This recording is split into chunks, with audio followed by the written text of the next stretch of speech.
Hello everyone, it's David Archibald, Powersports Strategy, and today this is episode 1 of my PEP, Pep Talk, Process Equals Performance. Now if you're a general manager or you're running a motorcycle dealership and you're putting out fires left and right, there's a problem in service, there's a problem in the sales department, that's a pretty good indicator that maybe your people are not following the right process. So I'm going to give you some tips on how to identify that you have a problem that you need to solve and how to solve those problems coming up in this episode and in the future.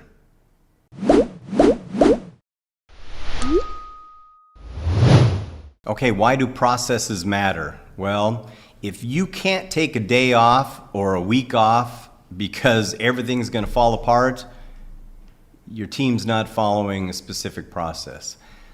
If everyone's following the right process, this is your freedom. This is your ability to take some time off and do the things you need to do. So why? Why do we need these processes? For customer satisfaction, for profitability, for our experience of our customers. These are the things that really define why processes are necessary. They are the backbone of how your dealership runs. And if your team is not doing a proper process, and however they do it just is the way they do it, then that's the process you're following. Okay, where do you start? Where do you find out if you have gaps in your processes? One way that I like to do is I like to surprise, let's say for example, the service advisors. So I show up in the service drive and say, okay, write me up. Let's do a write-up as I'm the customer and you're the service advisor. And I have them go through the steps. Of course, they're nervous, they're not sure of everything, but you get a general idea. And if they're not doing it properly, then you know you have a gap in that process. Or you constantly are getting complaints.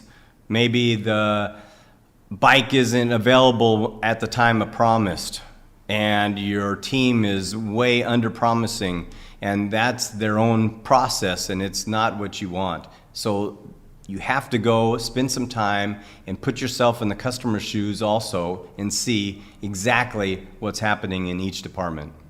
Okay, now we know processes are very important, and when it comes to your customer's experience, it gets no more important than that. I mean, we're looking for repeat customers, referral customers, and that only comes when we do a good job. Now, let's take, for example, back to the service advisor. And when they do the proper process, they are setting things up for a very good experience, and sometimes they don't want to be in the service department. Okay, sometimes we're installing some accessories, great. Other times they got an issue. How we do this process determines whether you have a happy customer or an upset customer. One of the things that I used to try to do my best as a service advisor was I would try to have the small battle up front with the customer and avoid the war later. For example, if I knew the bike wouldn't be done by noon, I'm not going to let the customer think it's going to be done by noon and under-promise or over-promise that it would be done by noon.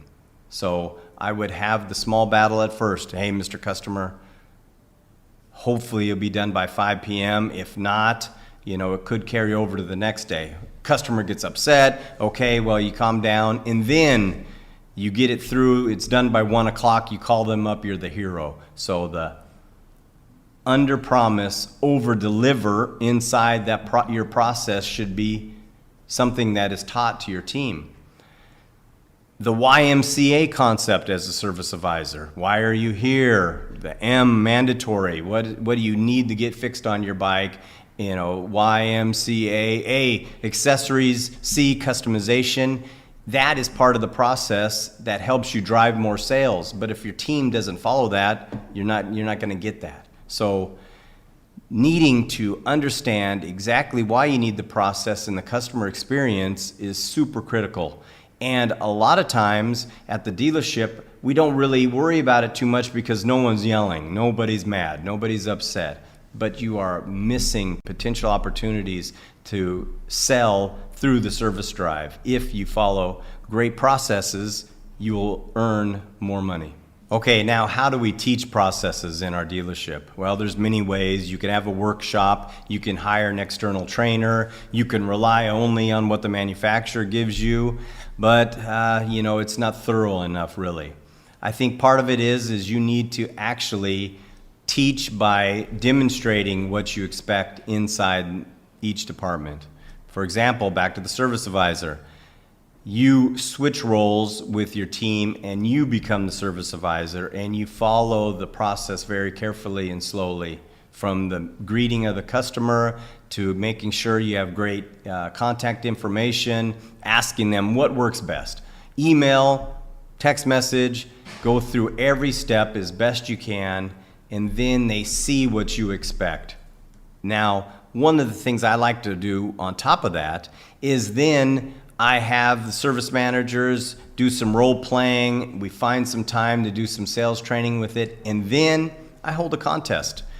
Best service advisor in town or within my teams. Now, some of you might only have one service advisor, or you have multiple like I do with different brands and whatnot, but a little contest also helps out a lot. It gives them something to strive for, something to work on, being more critical on themselves on how to do a better job. And then also inside the repair order, you can actually help follow a process through what I like to call the YMCA. And so, why are you here? Here's the mandatory item.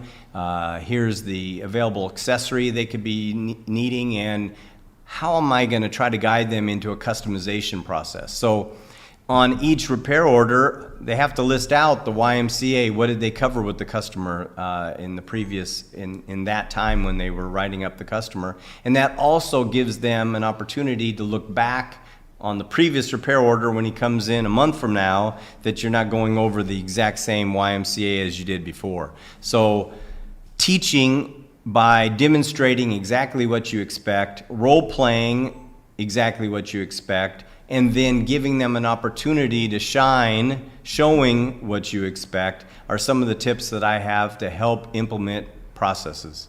Now, identifying why you need the process. There are things that we get busy in the day, and if we look back at service advisor, they got a hectic job. They're juggling many different customers at one time. There's always some issue. Technician called in sick that day. There's always something that they are working on.